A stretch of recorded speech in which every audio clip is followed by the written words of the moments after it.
So guys financial year 24-25 जो है खत्म होने वाला है। तो 31 मार्च 2025 से पहले आपको कुछ ऐसे ये 7 काम करने हैं जिनसे आप जो है लाखों का ब्याज और पेनल्टी बचा सकते हो। गाइस वीडियो में बताऊंगा, अगर आप आईटीआर फाइल करते हो या नहीं भी फाइल करते हो तो ये आपके लिए जानना बहुत जरूरी है कि ये 7 काम कौन से हैं जो आपको 31 मार्च 25 से पहले कंप्लीट कर देने हैं।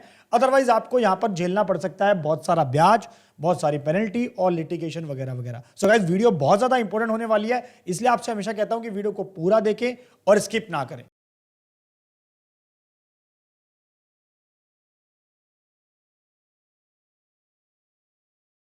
नमस्कार, मैं दीपक बैसला आपका स्वागत करता हूं हमारे YouTube चैनल पर। दोस्तों चैनल पर हो तो वीडियोस को लाइक करें, शेयर करें और हमेशा आपसे रिक्वेस्ट रहती है कि प्लीज चैनल को सब्सक्राइब जरूर कर ले। नीचे लाल बटन इसको दबाएं ताकि कोई नई वीडियो आए तो आपसे मिस ना हो। टेलीग्राम चैनल पर जरूर ज्वाइन कर सकते हैं, लिंक आपको डिस्क्रिप्शन में मिल जाएगा। तो चलेगा इस मुद्दे की बात कर लेते हैं। सबसे पहला काम है इन्वेस्टमेंट प्रूफ बाय एम्प्लॉइज। जैसे कि आप सबको पता है कि अगर आप अपनी आईटीआर ओल्ड टैक्स रिजिम में फाइल करना चाहते हैं तो वहां पर आपको अपने इंप्लॉयर को जितने भी आपके इन्वेस्टमेंट प्रूफ्स हैं वो आपको 31 मार्च 25 से पहले दे देने हैं, क्योंकि अकॉर्डिंगली आपका इंप्लॉयर उसके ऊपर टीडीएस काटेगा, टैक्स काटेगा। तो गाइज ये आपका एप्लीकेबल होगा जो ओल्ड टैक्स रिजिम में आईटीआर फाइल कर रहे हैं।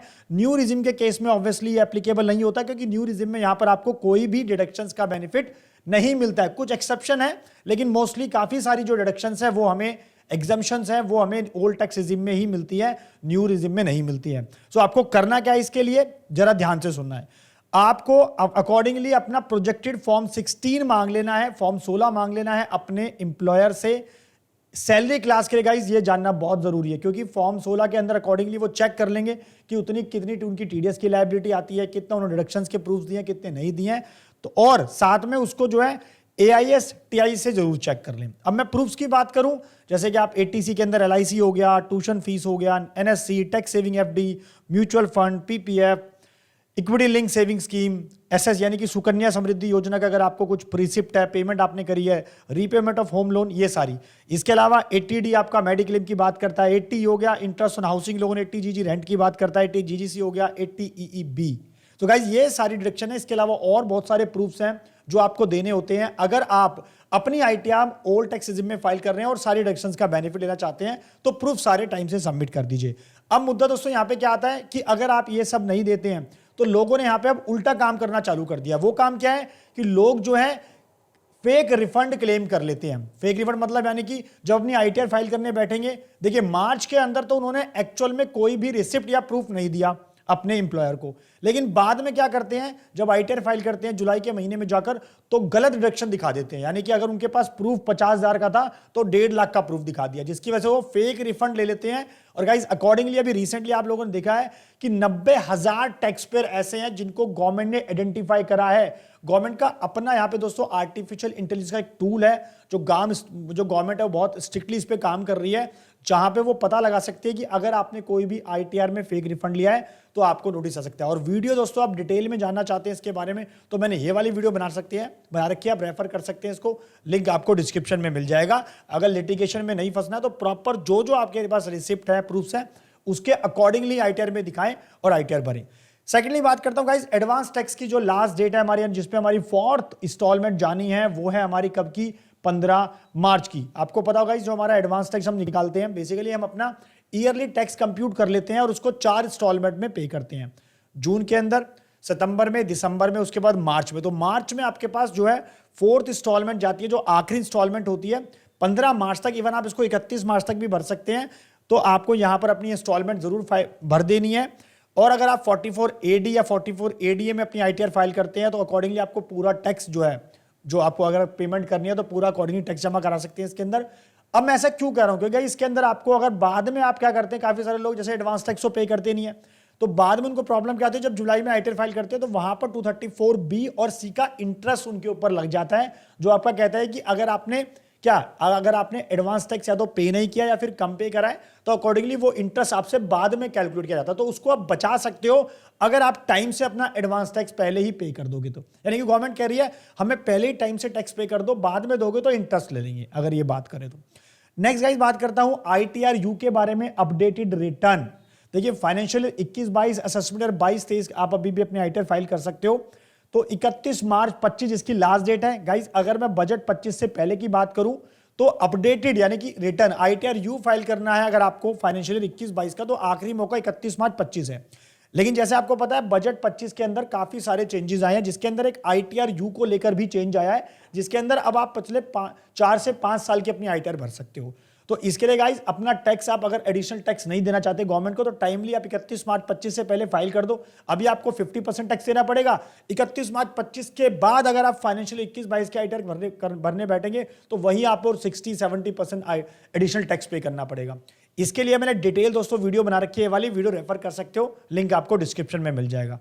बात करते हैं नेक्स्ट पॉइंट, यार बहुत ज्यादा इंपॉर्टेंट है अपनी बुक्स को, यानी कि बुक्स की अगर मैं बात करूं तो जैसे आप जो भी सॉफ्टवेयर मेंटेन कर रहे हैं, टैली है, जोहो है, जितने मल्टीपल आपके अकाउंटिंग सॉफ्टवेयर हैं उन सबको यूज करते हैं, तो अपनी बुक्स को कंप्लीट कर लीजिए फरवरी 2025 तक। ऐसा क्यों करें, जरा ध्यान से सुनना, प्रॉपर चेक करिए सेल और परचेज आपने बुक कर रखा है 28 फरवरी 2025 तक, पहला। दूसरा, अकॉर्डिंगली अपनी जो आपने टैली मेंटेन करी, जो आपने बुक्स मेंटेन करी है, उसको GST पोर्टल से मैच करें। मैच करने का मतलब है आपने मान लो सेल दिखा रखी है अपने बुक्स के अंदर, लेट्स सपोज आपने टैली में अपनी सेल दिखा रखी है कितनी, 3 करोड़ की। GST 3B यानी कि जब आपने GSTR 3B फाइल करी है उसमें दिखा रखी है 2.5 करोड़ की, और ऐसी GSTR 1 में दिखा रखी है 2 करोड़ की, तो वो मिसमैच आपका नहीं होना चाहिए, ध्यान रहे। यानी कि अगर मैं बात करूं रिकंसिलेशन आपने प्रॉपरली कर लेनी है, GSTR 3B, GSTR 1, GSTR 2B अगर आपने परचेज बुक कर रखी है, जो आपकी बुक्स में परचेज है और जो पोर्टल पे 2B आ रही है, वो बिल्कुल आपका मैच होना चाहिए, परचेज टू परचेज मैच होना चाहिए, और जितना आपने ITC ले रखा है वो आपका बिल्कुल मैच होना चाहिए पोर्टल से। 9 और 9C में आपने क्या डिटेल डाली है सेल परचेज की, वो आपकी बुक से पूरी मैच होनी चाहिए। सो अगर मैं नॉर्मल बात करूं गाइस, यानी कि जो भी आपने सेल दिखाई 3B के अंदर या GSTR 1 में या GSTR 9 और 9C के अंदर, वो आपकी पूरे बुक्स ऑफ अकाउंट से मैच होनी चाहिए। यानी कि अगर मैं 3 करोड़ की बात करूं, मान लो मेरी बुक्स में 3 करोड़ है, तो हर जगह सेल्स आपकी 3 करोड़ ही होनी चाहिए, कुछ भी मिसमैच नहीं होना चाहिए। क्योंकि कल को अगर आपका दोस्तों केस लगता है ना, तो ये रिकंसिलेशन आपको बहुत ज्यादा काम आएगी, GST के अंदर भी, इनकम टैक्स में भी। और ऑफिसर ये चेक करेगा यार बंदे ने अगर हर चीज पूरी प्रॉपर मैच हो रही है, 1 रुपए का भी डिफरेंस नहीं है, छोटा मोटा डिफरेंस देखा जा सकता है, तो वो समझेगा कि इसका मतलब सारी चीजें इसकी ओके। वरना उसके मन में क्या आएगा, GST के अंदर कुछ गड़बड़ है, बोगस बिल्स ले रखे हैं, जिसकी वजह से आप फंस सकते हो, लिटिगेशन के चांसेस आपके साथ हो सकते हैं। तो इसलिए फरवरी 2025 तक रिकंसाइल कर लें अकॉर्डिंगली। अब मुद्दा क्या है कि मैंने इसलिए बोला फरवरी तक कर ले, और अकॉर्डिंगली आपके पास एक मार्च का महीना बचा है, तो मार्च में जो आपने पिछले 11 महीने में जो भी गलती करी, आपको लगता है कुछ चीजें ऊपर नीचे हुई हैं, सेल परचेज का डाटा नीचे ऊपर हुआ है, मैच नहीं हो रही है, आउटपुट टैक्स ज्यादा बन रहा था, इनपुट कम बन रहा था, तो उन सबको आप मार्च के अंदर ही करेक्ट कर सकते हैं। हालांकि फाइनेंशियल ईयर 24-25 का आपको सितंबर में भी मौका मिलेगा चीजें सही करने के लिए, लेकिन क्यों बेकार में फिर झंझट में पड़ना, वहां पे आपको इंटरेस्ट वगैरह बाद में देना पड़ सकता है, तो इसको अभी मार्च के महीने में ही करेक्ट कर लीजिए। खासकर जो आपके इंप्रेस के जो खर्चे होते हैं गाइज, जैसे डायरेक्टर्स के नाम पे हम कई सारे इंप्रेस बुक कर लेते हैं प्राइवेट लिमिटेड कंपनीज के अंदर, तो उनको आप ठीक से चेक कर लीजिए कि उनके केस में आपके पास पूरा रिकंसाइल बना लीजिए कि क्या क्या खर्चा आपका इंप्रेस का था और क्या नहीं था एक्चुअली। बुक्स यानी कि बुक्स एक तरह से पूरी कंप्लीट कर लीजिए, और उसको अगर कुछ फिल्टर करना है, कुछ चीजें थोड़ी बहुत छानबीन करनी है, ओके करनी है, तो उसकी करेक्शन करनी है, तो मार्च के महीने में कर सकते हैं। फाइनेंशियल ईयर के बाद करने में आपको प्रॉब्लम आएगी, with in a financial year चीजें क्लोज कर दोगे तो ज्यादा बढ़िया रहेगा। कंफर्मेशन अपने डेटर कैटर से जरूर ले लीजिए, अगर आप एक ऑर्डर पॉइंट ऑफ व्यू से बात करिए, नॉर्मल अगर आप वैसे भी एक अकाउंटेंट है तो भी। जितने भी आपके 3 साल से ज्यादा आउटस्टैंडिंग खड़े हैं उनके ऊपर ध्यान दें, वो आपके नहीं होने चाहिए, तो इसलिए उसको कंप्लीट टाइम से आप रीपे कर दीजिए, बुक्स के अकाउंट्स के अंदर आपके शो नहीं होने चाहिए। चलिए बात करिए उसके ऊपर, आपको जो है मुद्दा क्या था, बाद में GST और इनकम टैक्स का पंगा आ जाता है। नेक्स्ट हमारे पास है MSME पेमेंट सेक्शन 43BH, बहुत पुराना सेक्शन दोस्तों, इसके ऊपर मैंने डिटेल वीडियो बना रखी है, ये वाली वीडियो रेफर कर सकते हो, लिंक आपको डिस्क्रिप्शन में मिल जाएगा। फिलहाल अभी इसके बारे में थोड़ी सी चर्चा कर लेते हैं। बेसिकली ये जो बेनिफिट था MSME सेक्टर को दिया गया था, जो माइक्रो स्मॉल मीडियम एंटरप्राइज है, गवर्नमेंट ने उनको लेके आई थी। सर्विस सेक्टर मैन्युफैक्चरिंग यूनिट की बात करूं उनके लिए, कि अगर उनकी पेमेंट आप कोई टाइम से नहीं करते हो, 15 डेज में अगर आप पे नहीं करते हो, अगर आपके पास एग्रीमेंट नहीं है 15 डेज में, तो अकॉर्डिंगली आपके ऊपर टैक्स लग जाएगा। यानी कि गवर्नमेंट ये चाह रही थी कि भाई जो भी माइक्रो स्मॉल एंटरप्राइज है उनकी आप टाइम से पेमेंट करो, उनकी पेमेंट ना रोको। ऐसे ही अगर आप 45 डेज में करते हो, अगर कोई आपका एग्रीमेंट है तो यहाँ पे आपका 45 डेज काउंट होता है, एग्रीमेंट नहीं है तो आपका 15 डेज का पीरियड काउंट होता है। तो अकॉर्डिंगली आपने उनकी टाइम से पेमेंट करनी है। तो 31 मार्च एक ऐसा महीना है जहां पर आप अपने क्रेडिटर्स को रिकंसाइल कर लो, क्रेडिटर्स की आउटस्टैंडिंग निकाल लो, भाई मेरे कौन कौन से क्रेडिटर्स हैं, कौन कौन से मेरे एमएसएमई रजिस्टर्ड है, पूरी डिटेल उनसे ले लो, एमएसएमई उद्यम रजिस्ट्रेशन नंबर ले लो, उनमें चेक कर लो कि मेरा कौन सा मुझे कितने दिन में पेमेंट करना था, और अकॉर्डिंगली कोशिश करो with in a time line 15 days और 45 डेज उनकी पेमेंट कर दो। अदरवाइज अगर आप उनकी पेमेंट नहीं करोगे तो जितना भी उनका आउटस्टैंडिंग बचेगा 31 मार्च 25 को, या फिर मान लो आपने किसी एक एमएसएमई रजिस्टर्ड वेंडर से माल खरीदा, लेट्स सपोज 30 लाख रुपए का माल खरीद लिया और आपने 1 फरवरी को खरीदा और 31 मार्च में निकल गई, तो अब उस 30 लाख के ऊपर आपको 30% का टैक्स देना पड़ेगा गाइस, 30% का ये आपको टैक्स देना पड़ेगा आउटस्टैंडिंग जितना बचता है या फिर उस परचेज के ऊपर। तो ध्यान रहे, इस चक्कर में नहीं पड़ना। तो भैया टाइम से जितनी आपकी पेमेंट है, क्रेडिटर्स की मैं बात कर रहा हूं, एमएसएमई जो रजिस्टर्ड है उनकी टाइम से पेमेंट कर दो, टाइमलाइंस मैंने जो यहाँ पे आपको दे रखी है। नेक्स्ट बात करते हैं जो कि बहुत इंपॉर्टेंट है एक अकाउंटेंट के लिए, प्रोफेशनल्स के लिए, टैक्स पेयर्स के लिए, सब कुछ जानना। अपनी प्रॉफिट शेयरिंग रेशो जरूर चेक कर लें, साल के एंड में चेक कर लीजिए ग्रॉस प्रॉफिट और net profit ratio. Provisional balance sheet अपनी बनाइए ड्राफ्ट, उसके बेसिस पे रेशोज चेक करिए, पिछले साल से कंपेयर करिए।